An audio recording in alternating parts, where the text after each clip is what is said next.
Why in Islam marriages no horoscope is seen? Sister asked the question that why in Islam during marriages no horoscope is seen. Because sister, we don't believe in horoscope. Why there is no date of birth? Based on the date of birth, you are not seeing any horoscope? Yes, sister, I'll come to it. I will tell you what Hinduism says, because I studied Hinduism. In Hinduism, they believe in horoscope. Kundali. You know Kundali? Yeah, I know. It's called Kundali. Yes, you know, sister. When Kundali, you tell your date of birth, then they say that this sun was there, and this Shagun, and this Grahan came. This is a science. But this science is not established science. It's a hypothesis. It says that if you are born on this date, then this Grahan comes, and this planet goes there, and this. It is a science, but it's not an established science. It's not hard science, like what we read in our college, biology, physiology, embryology. It is what they believe, it's an assumption. And then they talk about future. Everything what they mention in the Kundali does not come out to be true. We in Islam are against fortune telling. Quran says in Surah Ma'idah, chapter number 5, verse number 90, Ya alladhina amanu, innamal khamru wal maisuru. Oh, you believe, most certainly intoxicant and gambling, wal anzabu wal aslamu, dedication of stones, divination of arrows, rishthum min amali shaitan. These are Satan's handiwork. Fashtanibu lalakum tuflihun. Abstain from this handiwork that you may prosper. Quran says this fortune telling, divination of arrows, they are Satan's handiwork. Abstain from it that you may prosper. So in Islam, we do not believe in this. Many a time, you go in a machine, you put your date of birth, then it comes out there. Something good is going to happen to you in the next 1 week. Even if 100 bad things happen, one good thing will surely happen. The next person goes, it comes horoscope, something bad is going to happen in the next 1 month. So these are statements that are made which are so ambiguous. And all this, parrot goes and picks up a chit, and you come to know your Kundali or what your future. So in Islam, we don't believe a parrot can pick up and tell you what is your future, or by reading the palm, or looking at the stars. Islam is against this. And sister asked the question that why in Islam, during marriages, no horoscope is seen. Because sister, we don't believe in horoscope.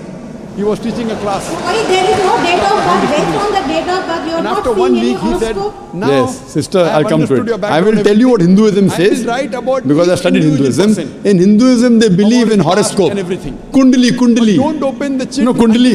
Yeah, I know. It's called Kundali. Yes, you know, sister. When Kundali, you tell your date of birth, then they say that this sun was there, and this Shagun, and this Grahan came. This is a science. But this science is not established science. 95% of the students, it's a hypothesis. It says that if you are born on this date, then this Grahan comes, and this planet goes there, and this. It is a science, but it's not an established science.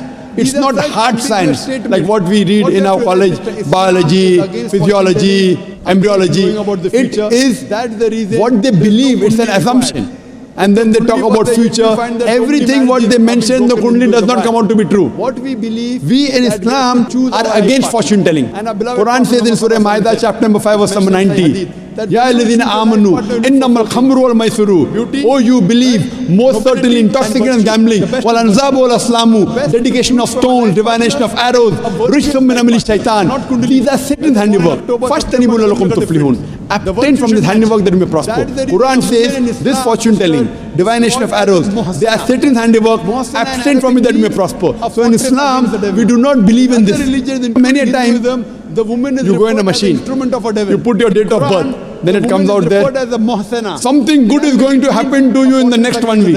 So if you marry a virtuous woman, even if 100 bad things happen, one good thing will surely happen. From going in the wrong track. Hope that answers the question. The next person goes, it comes horoscope, something bad is going to happen in the next 1 month. So these are statements that are made which are so ambiguous. And all this, parrot goes and picks up a chit, and you come to know your Kundali or what your future. So in Islam, we don't believe a parrot can pick up and tell you what is your future, or by reading the palm or looking at the stars. Islam is against this. And many a time, you get fooled into believing that it is true. And there was a research done that once a psychologist, he was teaching a class of 100 students. And after 1 week, he said, now I have understood your background, everything. I will write about each individual person, about his past and everything. But don't open the chit until I tell you. So he wrote to all 100 students details about the past. Then he said, okay, now open the chits and give me gradation. How much am I accurate? Believe me, more than 95% of the students said the professor was more than 90% correct. The secret was the professor wrote the same thing for everyone. These are such ambiguous statements. What we have to realize is that Islam is against fortune telling, against knowing about the future. That's the reason there is no kundli required. If the kundli was there, yet we find that so many marriages are being broken in Hinduism. Why? What we believe that we have to choose our life partner. And our beloved Prophet Muhammad Sallallahu Alaihi Wasallam said, it's mentioned in Sahih Hadith, that whenever you choose your life partner, you look for 4 things. Beauty, wealth, nobility and virtue. The best is virtue. The best to choose from a life partner is a virtuous life partner, not kundali. Whether born in October, September doesn't make a difference. The virtue should match. That is the reason a woman in Islam, sister, is called as a muhsana. Muhsana in Arabic means a fortress against the devil. In other religions, including Hinduism, the woman is referred as an instrument of a devil. In Quran, the woman is referred as a muhsana. In Arabic, it means a fortress against the devil. So if you marry a virtuous woman, inshallah, she will prevent the husband from going in the wrong track. Hope that answers the question, sister. Okay, thank you.